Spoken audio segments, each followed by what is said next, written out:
There are few events more terrifying than the end of the world, but a daughter's first date comes close. In the beginning, I told myself I would not interfere. I even scheduled it. I placed it neatly in between realign the orbit of the library and pretend to have boundaries. That lasted about 8 minutes, because when you've seen stars collapse, you start to notice the smaller implosions too. The way she hesitated before choosing a dress, the way her hands, normally so sure of molten metal, trembled over a teacup. It wasn't nerves. It was the quiet disorientation of someone realizing they've never needed to be gentle before. Her name is Vistarchi, my eldest, the forge of the library and, increasingly, the steady pulse of my patience. Tonight, she has agreed to dine with Hephaestus.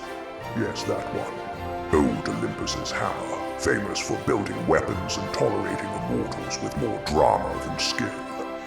The match makes sense in theory. In practice, it's a recipe for orbital instability. Hence my surveillance operation. Croissant Shan has taken up position behind a potted fern, whispering into a communicator shaped like a croissant. Madeline is disguised as a waiter, because of course she is. I am in the chandelier, partly because it provides a clear vantage point, and partly because I enjoy the symmetry of dangling over the situation I refuse to control. The ballroom glows like candlelight caught inside a forge. Every surface is warm, alive. Vistarchi stands at the center in black and gold, not armored, but luminous. Hephaestus approaches her like a man entering a cathedral he didn't realize was open. And I, ancient terror of the deep, patron saint of unprocessed emotion, am reduced to holding my breath.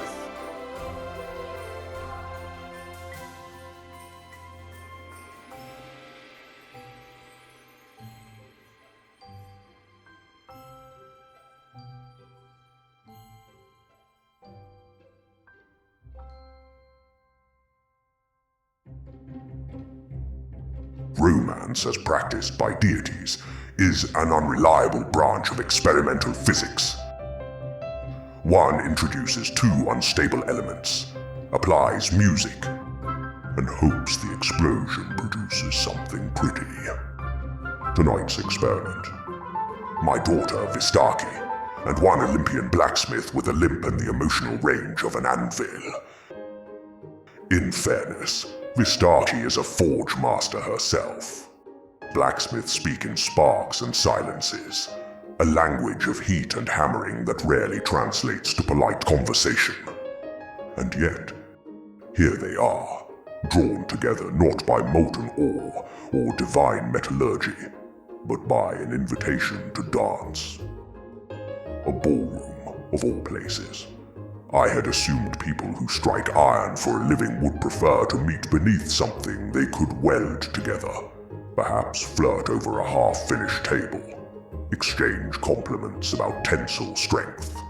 But no, apparently candlelight and violins are the new forge fires. From the chandelier, I have the privilege of narrating his entire tragic resume. Once celebrated as the divine manufacturer of thunderbolts and badly thought-out weapons, Hephaestus now spends his eternity patching the dents left by the egos of his peers. It's an illustrious career path. Start as a prodigy, end as divine maintenance. I can relate. He's not used to rooms like this, and yet perhaps because the air and Olympus didn't constrict the airflow to his brain, he chose a more auspicious venue for my daughter. So there was hope, careful listener. Because mind you, most of his social engagements involve soot, solitude, and the occasional god dropping by to complain about aesthetic deficiencies in their armor. Olympus never invited him to the glamorous parts, the lightning galas, the endless symposiums on who's the most radiant being alive. They kept him in the basement with the fire hazard notices. And yet here he stands, chatting it up with Eldritch women under chandeliers instead of forge light. Respect is due, of course. Hephaestus had once loved deeply. Everyone remembers that union. Beauty outsourced, marriage as mythological HR compliance. It ended the way all administrative romances do, in paperwork and rumors. That is to say, Aphrodite, patron saint of all things hallowed by the heart, promptly removes from Hephaestus the very thing she claims jurisdiction over: affection, loyalty, devotion, reciprocity. Love filched clean, like she was unplugging a lamp, and cheated on him for Ares, canonizing perhaps the most infamous affair in celestial history. That, right there, is the cosmic punchline. Hephaestus, the crippled god, the one who knows craft, commitment, and consequence, is paired with a goddess who treats love like a coupon with no expiration date. She doesn't give it. She dispenses samples of it like a Costco employee, forcing mortals to try the new ambrosia bites. And then afterward he stopped building for people and went back to building things. Because metal, at least, doesn't inflict emotional damage. And now he's staring at Vistarchi like a man being reintroduced to warmth, and not quite trusting it. Hephaestus had known beauty in his lifetime, or at least the world's brittle approximation of it. He had seen Aphrodite glimmer like a promise threaded in gold, radiant, enviable, and devastating in the way that storms are devastating when mistaken for seasons. But as he looked at Vistarchi, I saw none of the frantic appraisal Aphrodite inspired, no calculation, no pride, no jockeying for favor. Instead, there was that raw, almost painful quiet that settles over a man who has finally been offered something that will not collapse when he leans into it. His thumb moved over the back of her hand, a motion so careful it betrayed the history beneath it. In return, I felt it then, the faint, impossible shift in him, not transformation, renewal, a slow unspooling of the tightness around his eyes, the small collapse of the guarded line of his mouth, his breath caught in his chest like someone discovering the air had been thin for centuries, and only now realizing it. "Careful, Hephaestus," she said, as I tuned back into their orbit, her eyes glinting like tempered bronze struck by an unexpected sunrise. "I can see 1,000 ships crossing the Aegean in your gaze. The poets will riot." He answered with a craftsman's grin, the kind shaped by long hours, stubborn metals, and the kind of divine gossip that wears down ceilings. Let them riot. It keeps their verses sharp and their wars poorly staffed. "You give poets too much peace," she said, drifting deeper into the ballroom's honeyed glow. The candles bowed subtly as she passed. "They can turn a passing remark into a military campaign if left unattended." Hephaestus flicked the thought aside with a gesture that suggested he had already outlived several such campaigns. Epics are a young god's game. The inexperienced cling to prophecy, the seasoned negotiate loopholes, and you... His voice tilted into something warmer. You would be the muse that haunts every draft. Vistarchi's hair curled toward him, curious and slow, tracing visible punctuation in the air. "So, the blacksmith has a second trade."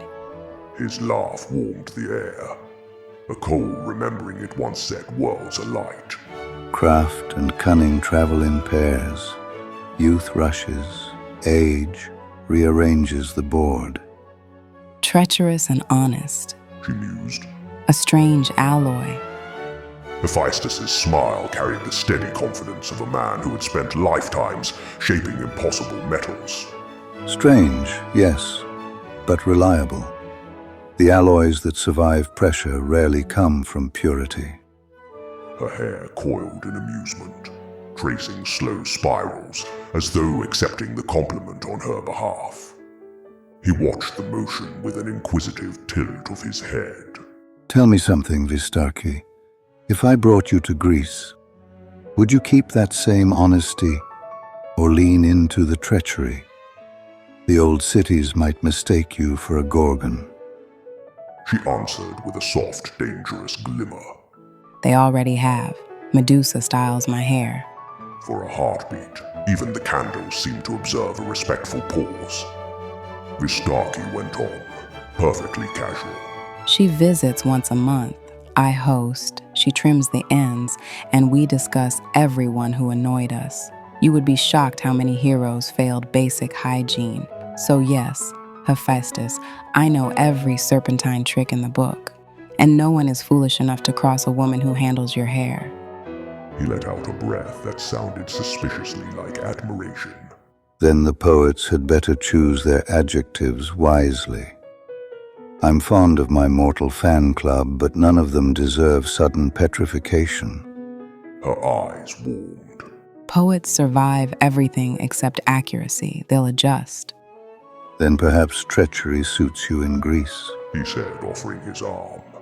Honesty can be reserved for more deserving company.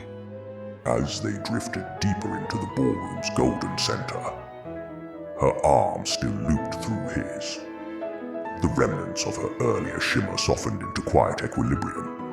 Hephaestus kept his gaze on her with that steady craftsman's attention, the kind that didn't pry, didn't flinch, simply measured what the world set before him and accepted its physics.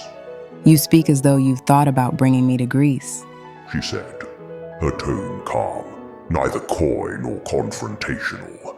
It carried the balanced curiosity of someone accustomed to navigating multiple realities without losing her footing. Her eyes stayed on him, patient and precise. Tell me honestly, are you thinking about taking me away from my father? The question landed in the air like a bead of glass, dropped onto hot metal. Small, perfect, but sound enough to hold 3 observers. From the chandelier, I felt my core temperature drop several degrees. Down by the ferns, Croissant Shan froze mid-chew, apron still lodged in her mouth. And Madeline, consummate professional that she was, paused in the act of polishing a glass, the cloth suspended like a flag marking the moment for this historical study. The universe, in its vast and irresponsible glory, had created a cliffhanger. But Hephaestus did not startle. Of course he didn't. The man built palaces under pressure. He understood structural integrity better than any Olympian alive. No. He said, his voice steady, shaped with the same unhurried care he used in his forge. I wouldn't take you anywhere. That implies ownership, or force, or a future arranged by someone else's hand. The candlelight caught the planes of his face as he continued. But I would invite you everywhere. Greece, near realms, far ones. The places you choose, not the ones chosen for you. Your father wouldn't lose you in any version of the world I can envision. He's far too persistent. Above them, I considered whether persistent was an insult, a compliment, or a diagnosis. From the distance, I could tell Madeline and Croissant Shan were both watching me for my reaction. Vistarchi regarded him with a measured stillness. Her expression neither softened nor hardened, simply tuned to a deeper frequency. Invitation, She repeated, as though testing the weight of the word. That's a rarer offer than most gods know how to give. I've seen enough eras to understand the difference. He replied. Taking is easy, inviting requires hope. Her lips curved, not amusement, not triumph, something quieter and older. And do you have hope, Hephaestus? He inhaled, as though surprised to find air still existed between them. Apparently I do. I discovered it about 3 steps ago. Vistarchi let her arm slip through his. The gesture should have been a simple alignment of limbs, a social courtesy so mundane it hardly deserved notation. Instead, her skin loosened at the seams of reality, the surface softening into a brief shimmer as if her body were negotiating with 3 different dimensions about whose jurisdiction it belonged to. A thin ripple passed beneath her skin, a suggestion of depth rather than distortion, the quiet exhale of eyes and mouths that knew how to stay polite. By the next breath, she was composed again, her arm appearing as any woman's arm might, save for the faint luminescence that never quite learned to behave. Hephaestus glanced down, observing the faint ripple beneath her skin with the same steady concentration he once used on metals that refused to behave. The sight of eyes and mouths shifting under the surface didn't unsettle him. Olympus had been shaped by beings whose forms were stacked like geological layers, each more improbable than the last. Compared to the progenitors who birthed gods from chaos and violence, Vistarchi's eldritch geometry felt almost elegant. Besides, he had learned long ago that conventional beauty meant nothing. Aphrodite had taught him that the loveliest faces could hide the deepest fractures. An eldritch woman, in his estimation, was an improvement. Hephaestus glanced down, not startled but measuring, the way a smith assesses a new alloy, not with fear but with learned curiosity. You remind me of Persephone, he said, and the comparison approached her like an offered hand rather than a judgment. I once saw her grow her arms into roots to water the earth herself. Spring lends her its hunger. Some called it strange. Gaia called it necessary.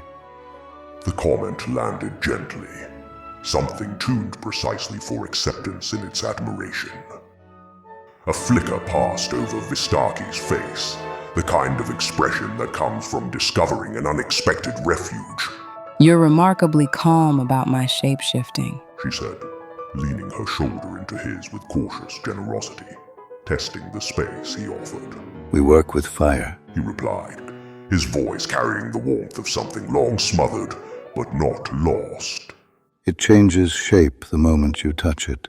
That never made it the enemy. It only meant you needed to pay attention.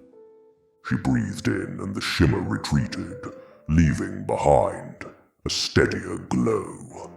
I show my form because I'm Eldritch, she said, her tone quieter but stripped of apology.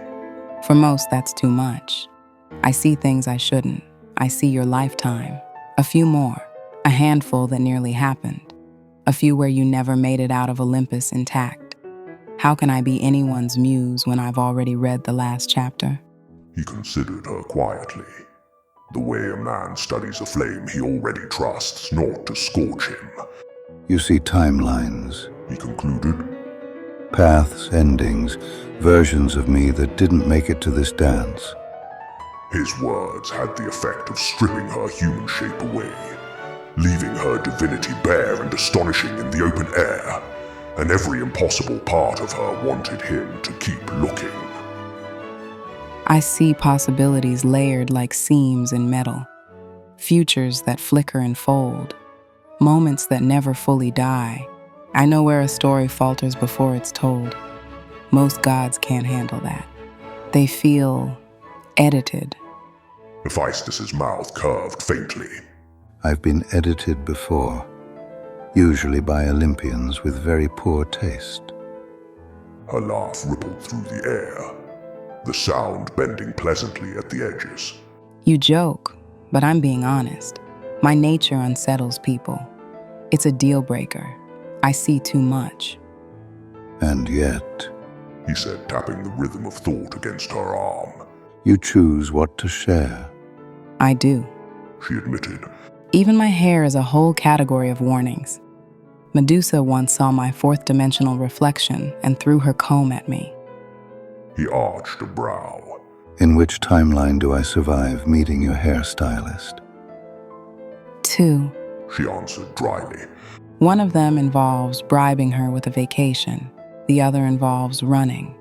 He laughed, warm and unhurried. Good. Running keeps the joints loose. The tension unwound between them, replaced with a narrow band of quiet recognition. Hephaestus stepped closer without taking the space from her, as though acknowledging both what she revealed and what she withheld. Their steps slowed at the ballroom center, where the chandeliers swayed with the lazy confidence of creatures certain they were witnessing history. Candlelight pulled long gold currents across the floor, turning their joined hands into a small constellation. Hephaestus lifted her fingers with the deliberate care of a man who had learned, painfully, that touch was a privilege, not an assumption. You know, He said, his tone softer now, threaded with curiosity rather than caution. for all your dimensional complexity, you're remarkably easy to stand beside. Vistarchi's smile sharpened with delighted surprise. Easy? That's a new adjective. Most people choose intimidating, or concerning, or why is your shadow looking directly at me? I grew up around beings who wore terror like perfume. He said, brushing a thumb across the faint shimmer beneath her wrist. The progenitors of Olympus were more shape than flesh, and none of them had your sense of humor. Honestly, compared to my relatives, your Eldritch geometry is refreshingly functional. Her laughter bent the light, softening the walls into warmer shades as her aura brushed the boundaries of the ballroom. Then she spoke, gently enough to avoid rupturing the decor, a phrase in polished reliant that slid across dimensions with the intimacy of velvet over steel. No, wagahnagle fatagun fangului. Hephaestus accepted the sound without flinching, even though it belonged to an ocean floor colder and older than Olympus. He didn't understand the meaning, but he recognized the temperature. Something in it warmed the marrow of him. Instead of smiling like a stunned apprentice, he leaned his forehead toward hers, letting the gesture answer where language could not. And then he offered something back. His voice dipped into a Greek older than Athens, older than poetry, older than worship. A mountain-born dialect spoken by shepherds who believed stars were livestock. The syllables rolled from him like embers given permission to speak. Phaedra mu, phos en skoti. My dear one, light within darkness. Their brows touched. Her aura shimmered in reply. His hand steadied at her waist, and above them, my aura detonated. Croissant Shan hiccuped so hard a pastry continent collapsed in her pocket universe.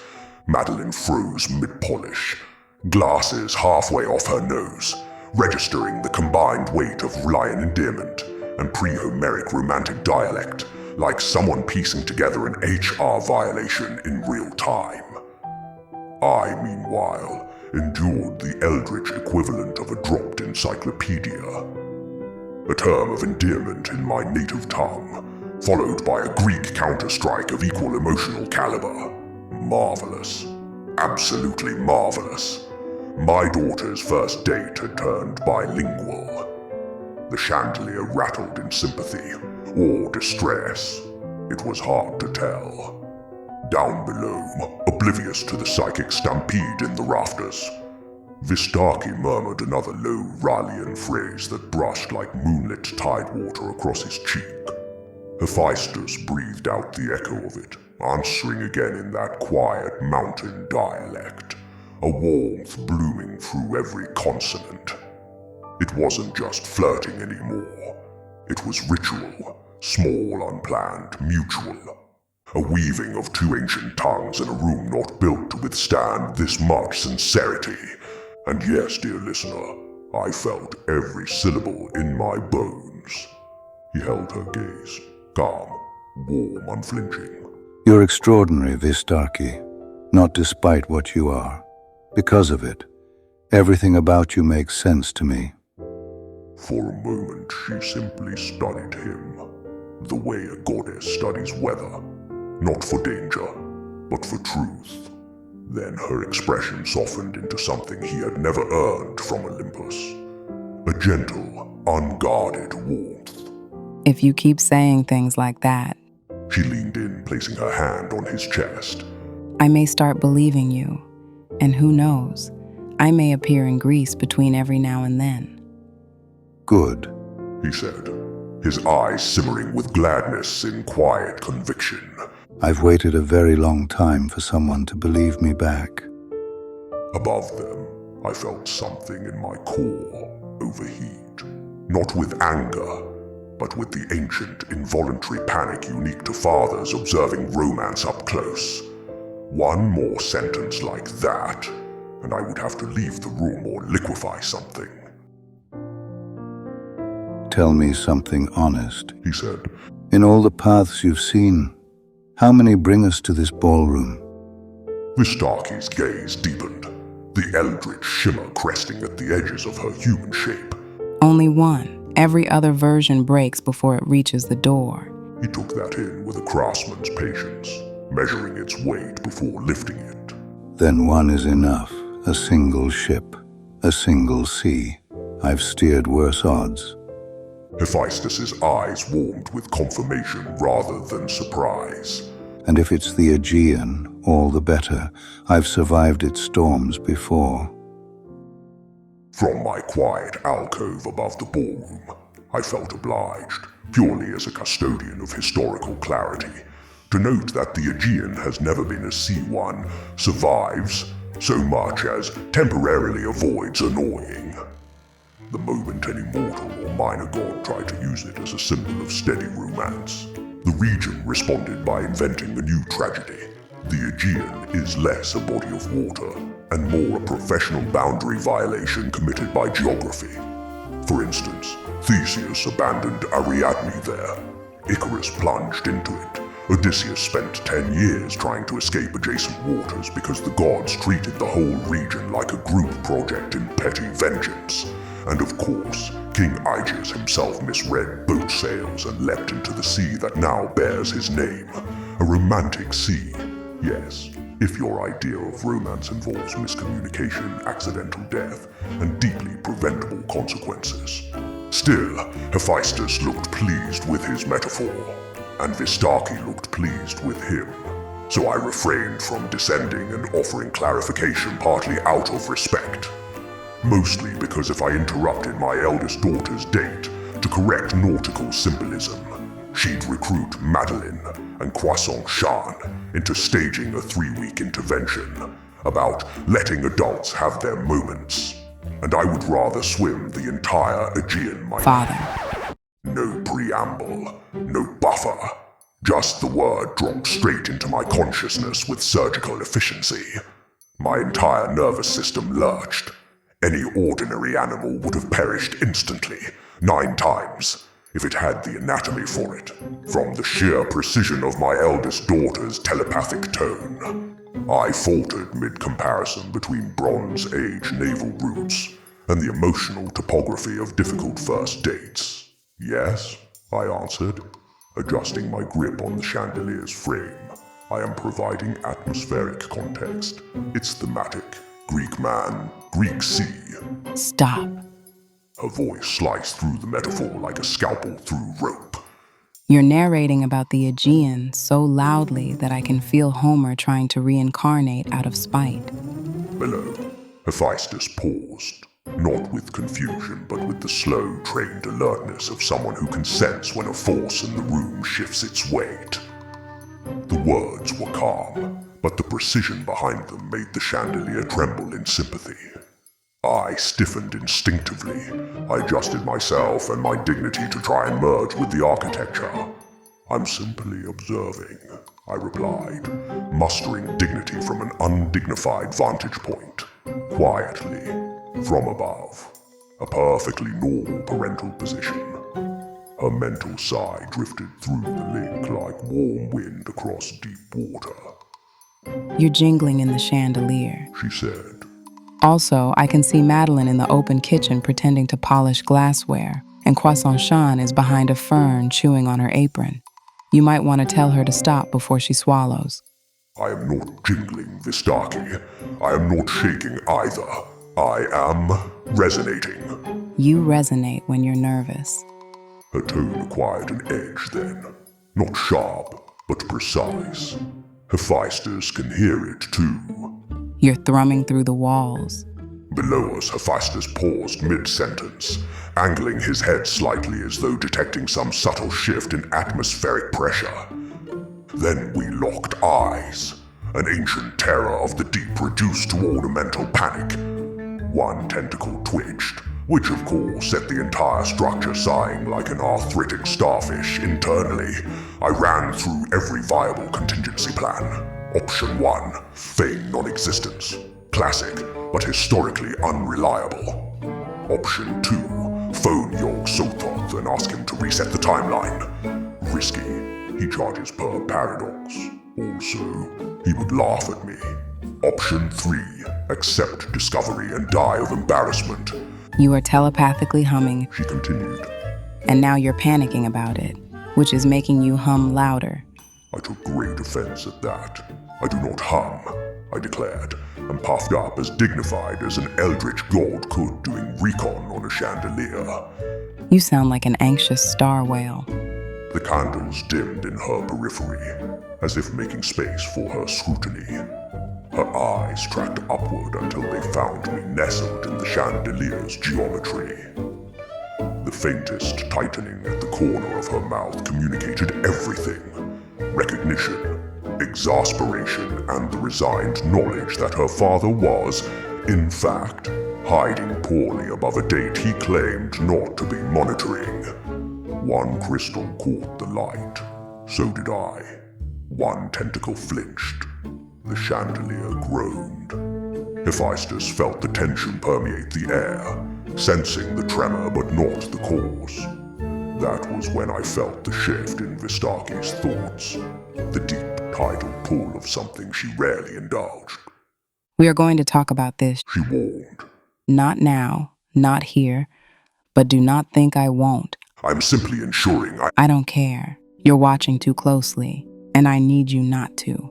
The words carried no childishness. She wasn't sulking or pouting. She was drawing a boundary, a dot, firm, carved with centuries of restraint and the exhaustion of someone who has never been allowed to make emotional discoveries without supervision.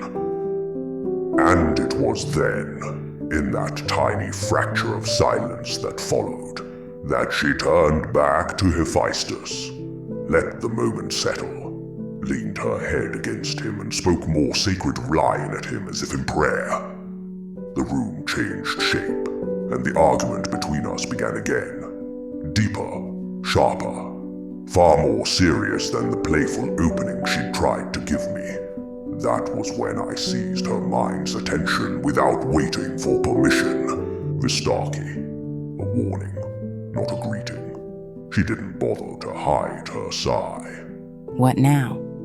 You just use the deep tongue, I said, and even in telepathy my voice sounded taut, casually, in front of an Olympian, in enclosed architecture I designed for acoustics, not warding. I chose gentle phrases, She replied. barely above the threshold of resonance. If I'd wanted to summon anything, the walls would have melted. That is not the point. My grip on the chandelier tightened. A few crystals rattled in quiet protest. A lion was not carved for affection. It does not behave politely.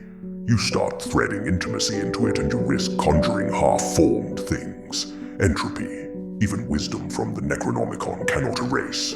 Ghosts of unbuilt futures, crashing entire timelines that would destroy entire civilizations. And worst of all, it might disturb Azathoth from slumber. Her irritation sharpened. I spoke two harmless lines. He heard them and didn't combust. That's a win in my book. He shouldn't be hearing them at all. I replied in earnest, and regrettably. The thought came out harsher than intended. Vistarchi. Our language bends minds that haven't been tempered for it. Olympians break easily. Below, Hephaestus tilted his head slightly. The shift was subtle, but Vistarchi felt it, the way a smith feels a change in the forge before the flame shows it. You went distant. He said with the caution. Did I misstep? Her tentacle hair started coiling like rattlesnakes that felt threatened. Now look what you've done, She said to me, her tone like a blade kept deliberately dull to avoid collateral damage. He thinks he upset me. Perhaps he did, I countered, by listening to a language he has no business. Stop. The word hit like a hammer on hot metal. Just stop, Father. She turned back toward Hephaestus, softening her expression with careful precision. You didn't do anything wrong. She told him. I was distracted. That was my cue to withdraw. I didn't. You're on a first date, I insisted, with an Olympian, while speaking a tongue that can collapse minor moons if conjugated incorrectly. Forgive me for checking and warning about the metaphysics. You know that I am more than capable. Her telepathic voice surged with controlled anger, adult anger, the kind she almost never allowed to surface. You're hovering, you're smothering, and you're not even being subtle about it. Hephaestus, meanwhile, watched her with a craftsman's intuition, reading pressure points, calibrating responses without needing context. And I believe he glanced up, but in the moment I didn't realize it, and so he didn't interrupt. Smart man. Vistarchi exhaled, long and slow, grounding herself. My father She said aloud. has strong opinions about everything. I imagine a being older than time would be. Hephaestus said, a faint smile tugging at his mouth. She didn't return it. Her thoughts were still fixed on me, I am not a child you have to shepherd through basic magic. she said. I am not fragile, Father. I never was. But when you monitor every breath, every word, every fluctuation of my aura, you turn me into something I'm not. Something small, something supervised. Her restraint cracked then, barely, but truly. A single emotional filament exposed, incandescent and aching. Let me choose how to exist in this moment. Let me decide who hears my voice and in what language. Let me be more than your caution. I should have argued. I should have insisted she was misinterpreting, that my worry was technical, not possessive. But she was right, every word. Below, Hephaestus touched her shoulder, slow, careful, waiting for permission. When she didn't pull away, he moved closer, anchoring her without claiming her. You're here, He said softly. with me. If anything elsewhere is pulling at you, say so, and I'll wait. Vistarchi looked at him then, truly looked, with a gaze that evaluated the weight of a god's sincerity, as though testing the balance of a blade. Her thoughts brushed mine again, but without heat now, If you want to help, she said, resisting the boil of emotions in her throat. don't protect me from him. He can withstand me, but I need to know if you can. You know, Hephaestus. I wonder, Said Vistarchi, as though she were merely adjusting the temperature of the evening. what you think of my father. The ballroom answered with the kind of silence usually reserved for treaties or earthquakes. Even the violinists froze mid-swell, as if the question had hips and shoulders, and was now standing among them. Hephaestus took his time, not the stall of a nervous man, but the calibration of someone who understood that certain truths must be smithed before spoken. I think He said at last. that any being who can run an interdimensional archive without collapsing the building has my professional respect. From the chandelier, I allowed myself a discreet, dignified hum. At last, an Olympian who understood that librarianship was one part scholarship, 2 parts structural engineering and 12 parts crowd control. Vistarchi's smile remained serene, but her eyes glinted like molten alloy catching its first sense of purpose. So, you don't find him terrifying? On the contrary. Hephaestus said, and there was nothing bureaucratic in his tone, only a craftsman's certainty. I find him necessary in the oldest sense of the word. Mortals fear what they do not understand, but gods have the opposite problem.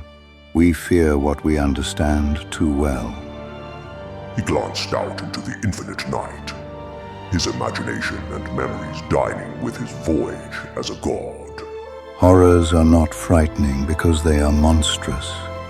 They are frightening because they tell the truth without softening it. They do not flatter, they do not pretend. They do not need to. Vistarchi's eyes flicked upward, pointedly, as if telling me. See? He has a functioning brain.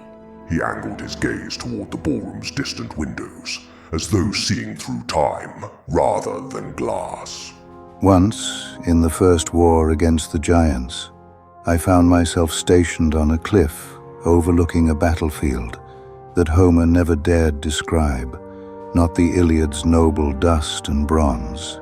No, this was a night when the sky itself refused to witness what crawled out of the earth. One creature, Gerion's cousin perhaps, or something older, rose from the chasm with 3 bodies arguing about which one deserved to strike first. One head prayed while another spat curses, and the third wept blood into the sea. The air trembled with every contradiction. Vistarchi and the rest of us listened as if we were at a campfire. I had to admit, the veteran blacksmith had his way with words. I was told to forge a chain to bind it. Hephaestus continued. But every metal I poured rebelled. Bronze chilled to ash, silver screamed. Even adamantine cracked like eggshell the moment the thing exhaled. So I did what a smith does. I learned its rhythm, its contradictions, its 3 beating hearts. His voice deepened, steady as a hammerfall. And I made a chain that could hold confusion itself, a chain that existed halfway between decisions, a chain that did not care which of its mouths spoke. He paused and really looked into Vistarchi's unfathomable gaze. After you've held something like that steady long enough to shackle it, a being who simply keeps knowledge and bothers no one unless annoyed. He shrugged, the gesture carrying centuries. That is not frightening, that is a blessing.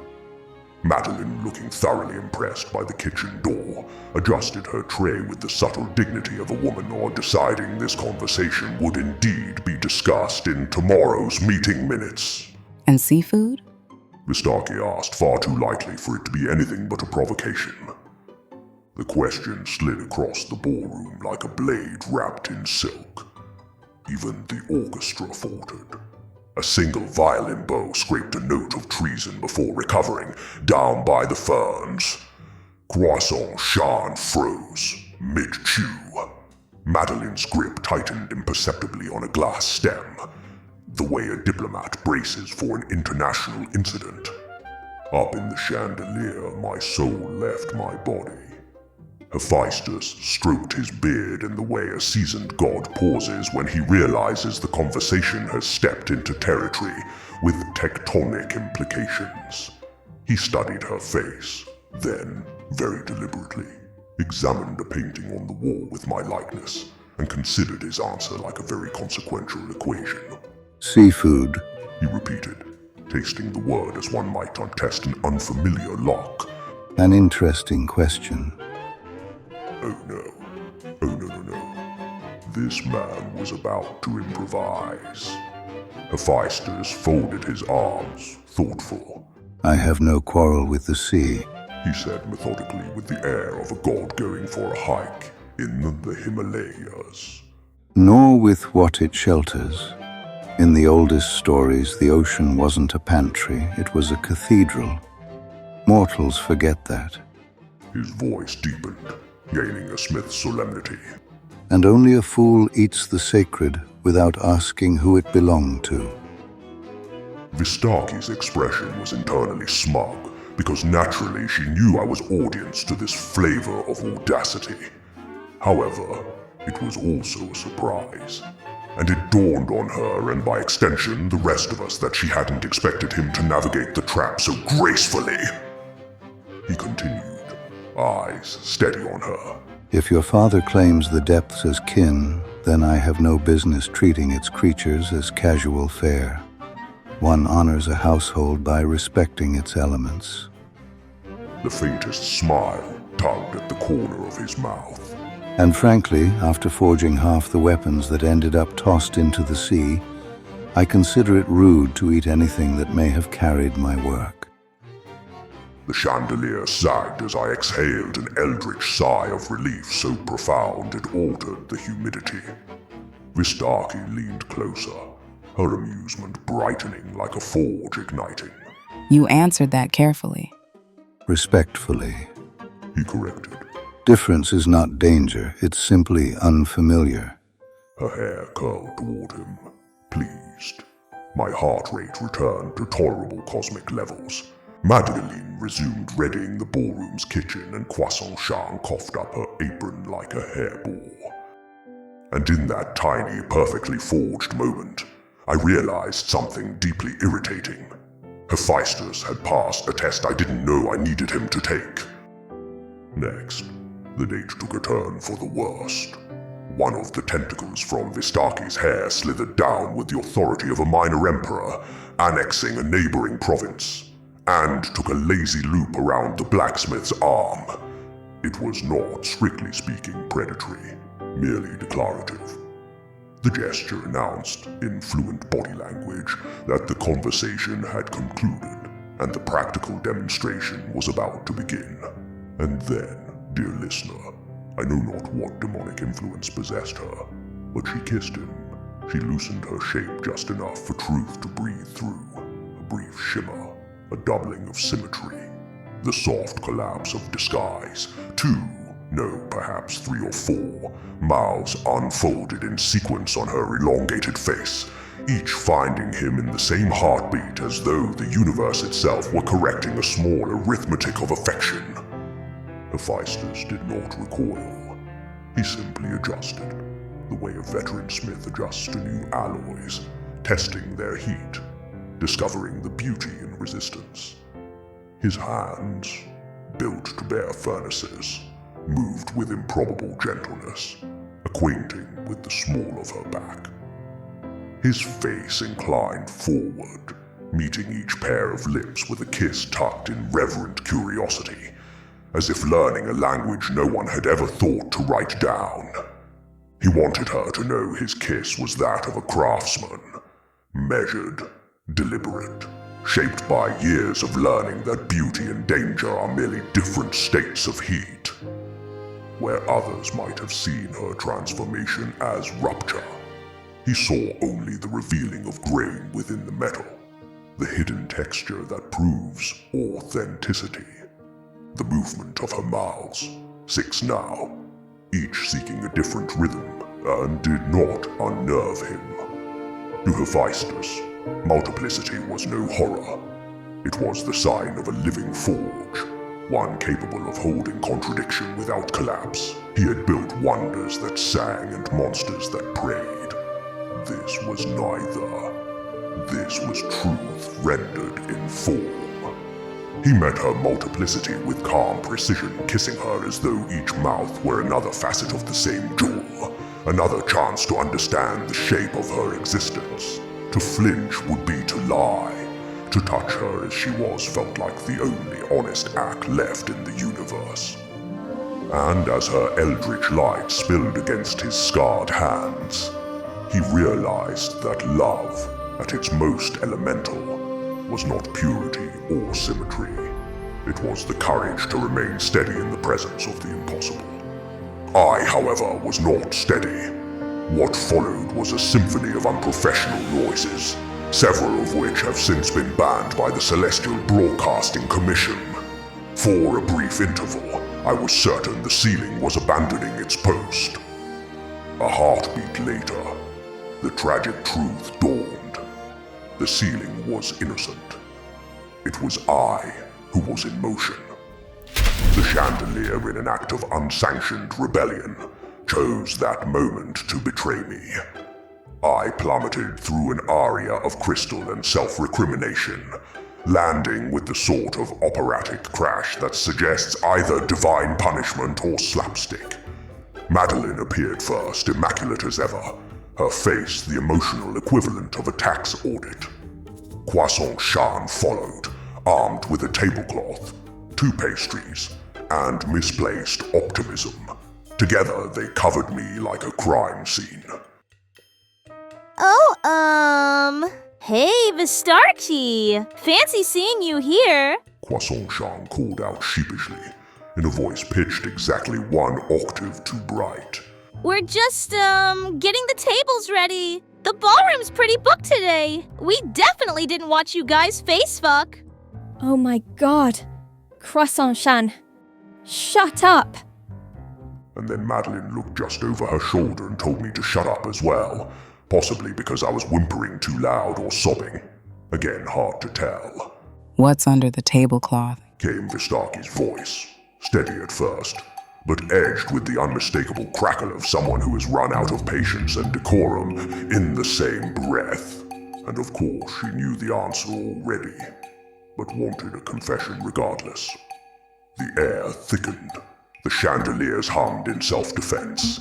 Even Madeline, who could outstare a solar eclipse, took a discreet step back. A horse, and it's not a Trojan, said Croissant Shan promptly. Vistarchi's eyes narrowed, the faintest shimmer of red aura crossing her skin. Try again. It's Clifford, the big red dog! Her pupils dilated into hungry black holes.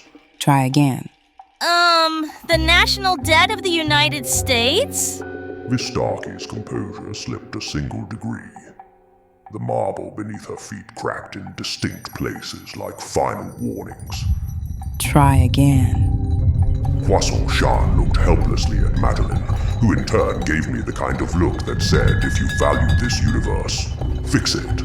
I cleared my throat beneath the linen. Technically, it's me. There was a pause long enough to contain several divine reconsiderations. The air itself performed a short audit of everyone's decisions leading to this point. Then Hephaestus, to his eternal credit, stepped delicately into a field of vision, a maneuver that, careful listener, qualifies as bold bordering on suicidal. But this is the same god who once survived the wrath of Hera, the scariest voice message in the celestial call list. The man is, by all accounts, structurally sound.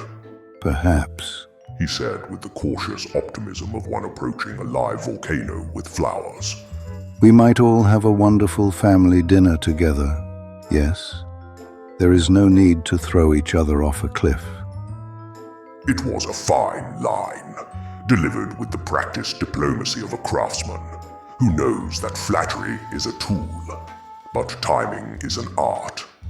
Vistarchi regarded him for a heartbeat that could have melted iron. Then, mercifully, her shoulders softened and the corners of her mouth lifted. A miracle. She was letting him change the subject. After a crash landing and a date that nearly rewrote the Greek pantheon's blood chemistry, the ballroom felt strangely hushed. Not solemn, just softened. Like a great machine cooling after hours of careful work, the table was set. A subtle testament to Hephaestus' suggestion. And dinner had indeed been eaten, though barely a trace of it remained. Croissant Shan's idea of helping in the kitchen translated into vanishing half the dishes before anyone could object. And Madeline, with her practiced diplomacy, chose to supervise rather than intervene. What lingered now was only the aftermath. The wooden language of chairs sliding, the faint perfume of baked apples, The delicate clink of Vistarchi collecting her own plate, because she still hasn't internalized that she's allowed to be cherished. I watch them all moving through the room with the instinct I've honed over countless millennia, observing the strange choreography of beings who, despite the differences in their construction, had become something resembling family. It struck me in that quiet, insistent way only truth does. If I had not built the library, if I had not chosen preservation over the simpler pleasure of cosmic dominance, this moment would not exist. Vistarchi would not be smoothing a hand over her hair as she wished Hephaestus good night. Croissant Shan would not be shooing Madeline toward the hallway with a conspiratorial whisper about letting the adults talk. Even Hephaestus, this old god who had learned humility the way mortals learn weather, wouldn't be lingering near the dim chandeliers as though waiting for permission to remain part of the evening. And yet, as I sat there, I still felt unmistakably alien. That divide never fully closes. Watching them gather their coats and their thoughts, watching Vistarchi's 6 mouths attempt a serene goodnight, while the 7th muttered a threat at no one in particular, watching Hephaestus smile at her in that soft, restrained way only a man who has lived through too many wars can muster. I realized I was both inside the moment and impossibly outside it, architect and ghost, father and foreigner. The library binds me to them, but it also reminds me relentlessly that I was not shaped for these small domestic rituals I created the building. They created the life inside it. One by one, they receded into the hall. Madeline offered me a subtle nod, her quiet, practiced affirmation that everything was under control. Croissant Shan blew a kiss and promised she hadn't broken anything, which meant she broke at least 4 things and hid them in the pantry. Vistarchi paused beside me, just long enough for her eyes to convey that the evening mattered to her more than she knew how to articulate. Then she followed her sisters down the corridor, the hem of her dress brushing the marble like a passing tide. When the room finally emptied, only Hephaestus remained. He didn't intrude on the silence. He waited, hands loosely folded, as if aware that interrupting my thoughts might undo the careful equilibrium of the night. I appreciated the restraint. Few gods ever consider the weight of silence before breaking it. I let the quiet stretch a bit longer. It felt earned. It felt like the exhale of a century, compressed into a single meal among people who should never have been in the same room, much less content with the arrangement. You know, truly I never meant to become the center of a table like this, I said, half to him, half to the enormous vaulted ceiling that still carried the heat of the evening's laughter. If I hadn't built this library, none of you would exist in my orbit. This moment would be a void. It's a good thing you built it then. He wiped a bit of condensation from the side of his glass, then said in that quiet, steady voice of his, There's something I've been holding on to for a while. Wasn't sure if I should give it to you, or if giving it to anyone was wise. I raised an eyebrow. Cryptic is a tone I reserve for pre-apocalyptic announcements. If this is a gift, just hand it over. I wouldn't say it's a gift, but you will recognize it immediately, I'm sure. Before I could question that, he reached toward his side and slipped fingers into what I assumed was empty air, except the air rippled, soft as warm clay, folding open into a small dimensional pocket the size of a messenger pouch. Craft magic. He rummaged briefly inside the fold, then withdrew a thick weathered volume, bound in deep sea green leather that had no business existing above water. Its spine glowed faintly, symbols shifting like restless tectonics. My breath stalled. Hephaestus met my gaze. I think He said carefully. this belongs to your kind. The book was unmistakable. Even from across the table, I could feel the weight of it. The pulse, the hush, the faint psychic bruise of something that had been read by minds not equipped to survive it. A volume 2 of the Necronomicon, not a copy or a forgery.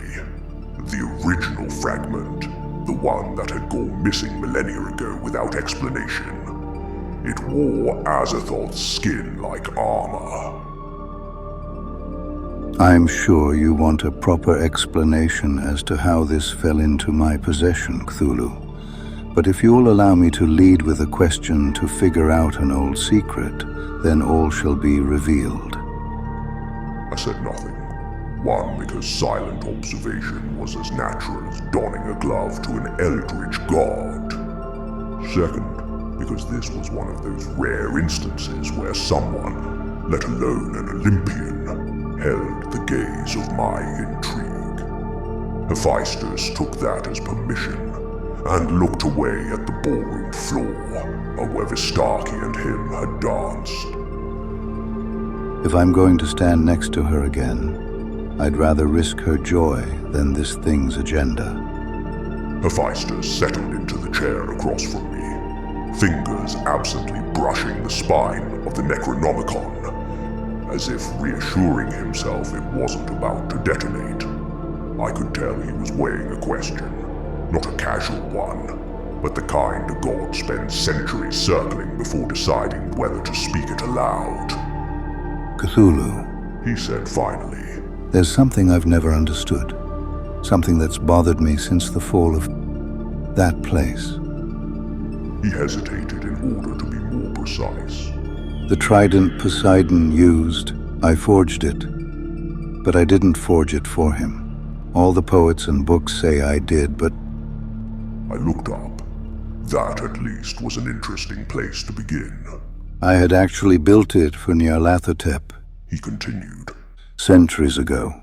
He claimed he wanted to test Olympus, maybe crack a few mountains for amusement. He lost interest almost immediately and tossed it to Poseidon like a discarded toy. But when Atlantis fell, I couldn't shake the feeling that I'd made a weapon for the wrong war, that the wrong pantheon wound up holding it. I didn't interrupt. He deserved the space to ask questions and receive answers. Also, I was the multiverse's best librarian, and I had an insatiable appetite for knowledge. So tell me, He said, as if holding out an olive branch for holding the world's most forbidden text. was your kind involved? Were you part of what happened there? His question wasn't an accusation. It was a craftsman trying to understand the consequences of his own work. The kind of responsibility no Olympian had ever taken seriously before. No, I said, but your instincts were right. Atlantis was undone by a convergence of pantheons, just not in the way your people believe.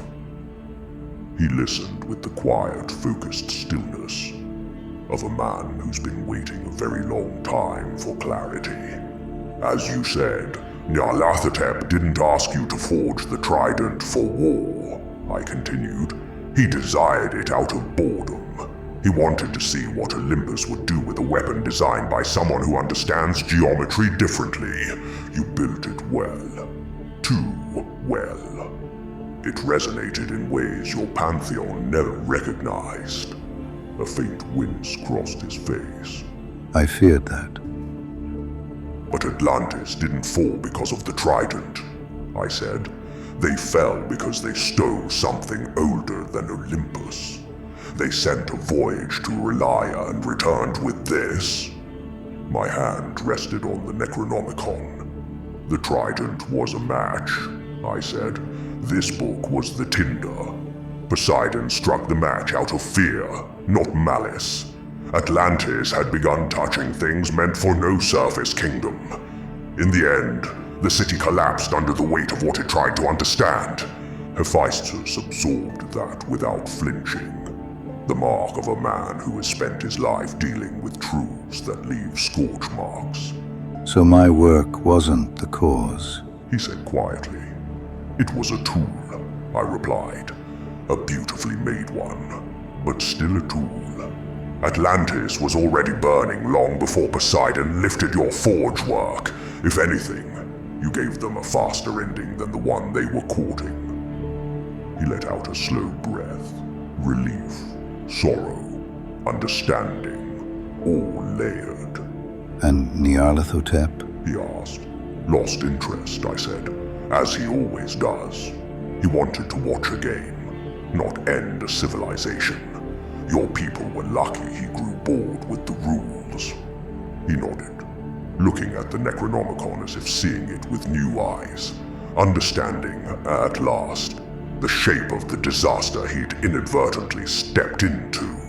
And me? He asked finally. Where do I fit into all of this now? You, I said. You brought the book back. That puts you on the correct side of history for once. His expression eased. And I'm glad you returned it. Because I'd rather not repeat any of this on a second date. The book pulsed faintly. A slow, patient heartbeat that reminded me why my kind had sealed certain histories away from surface hands. Hephaestus watched it with the caution of a man studying a forge he no longer trusted himself to operate. He makes trouble for the bear, too, he said. The remark caught me off guard, not because it was untrue, but because of how casually he said it, as if this were whether both of us had learned to tolerate. You heard about that, I asked. He gave me a tired, knowing look. I forged the honey blade, Cthulhu. You didn't exactly commission it for cutting toast. When a weapon like that leaves my forge, I pay attention to where it ends up. The bear's forest shifts every time your crawling chaos decides to play. I hear the tremors long before anyone else does. There was no judgment in his tone. Only the quiet resignation of a man who has hammered too many dents out of reality to be surprised anymore. He survives well, I said. That he does. That proud bear of the woods. Hephaestus replied. And not because Nyarlathotep makes it easy. Hephaestus rose slowly as if testing the weight of the night on his joints. He rested one hand on the table, the other brushing the spine of the Necronomicon with a craftsman's reluctant respect. This night changed me, he said, and his voice carried none of the theatrics gods normally deploy when declaring revelations. This was quieter, truer. Your daughter, Vistarchi. She's a new constant I did not expect. I should very much like her company again, if she'll allow it. There was no bravado in it, no Olympian entitlement, just a man naming something rare. I didn't trust myself with anything ornate. I only nodded, once deliberate, because that was all my ancient, untested paternal circuitry could manage without fracturing. I've stared down collapsing stars with more composure than I managed in that gesture. But Hephaestus understood. The simple kind of understanding shared by two beings who spent an evening dismantling old fears and finding, inexplicably, room for hope. He gave a small bow, unnecessary, but fitting, and added, Thank you for not ending the world tonight. I was tempted, I replied dryly, but the chandelier had already taken its revenge. A faint smile touched his face. Then he left, steps unhurried, shoulders lighter than they had been in centuries. As the doors closed behind him, I realized the impossible had occurred. Two beings who should never have crossed paths had found each other, danced in my ballroom, survived my interference, and walked away changed. And I, ancient and allegedly infallible, could only watch it happen with the baffled pride of someone who never trained for this outcome.